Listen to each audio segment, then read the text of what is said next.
بسم اللہ الرحمن الرحیم۔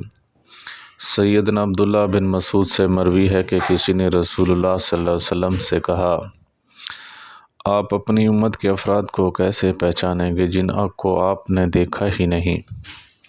آپ صلی اللہ علیہ وسلم نے فرمایا، بے شک وضو کے اثار کی وجہ سے ان کے پیشانی اور ہاتھ پاؤں چمکتے ہوتے ہیں اور چتکبرے بھی ہوں گے۔ ابو حازم کہتے ہیں کہ میں نے سیدنا ابو ہریرہ کے پیچھے کھڑا ہوا تھا جبکہ وہ وضو کر رہے تھے۔ انہوں نے وضو کا پانی بغل تک پہنچایا۔ میں نے کہا، ابو ہریرہ یہ کیسا وضو ہے؟ انہوں نے کہا، اے بنو فروخ، تم یہاں ہو، اگر مجھے پتا ہوتا تو تم یہاں موجود ہو تو میں یہ وضو نہیں کرنا تھا۔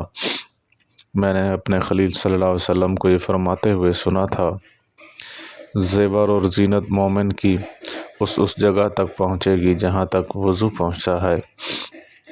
سیدنا عمر سے مروی ہے کہ رسول اللہ صلی اللہ علیہ وسلم نے فرمایا، جس نے وضو کیا اور اچھا وضو کیا، پھر اپنی نظر کو آسمان کی طرف اٹھا کر یہ دعا پڑھی، اشہد ان لا الہ الا اللہ وحدہ لا شریک لہ واشہد ان محمدا عبدہ ورسولہ، تو اس کے لیے جنت کے 8 دروازے کھل جائیں گے، جس میں سے چاہے گا وہ داخل ہو جائے گا۔ اللہ تعالی ہم سب کو پڑھنے کی توفیق عطا فرمائے۔ وآخر دعوانا الحمدللہ رب العالمین۔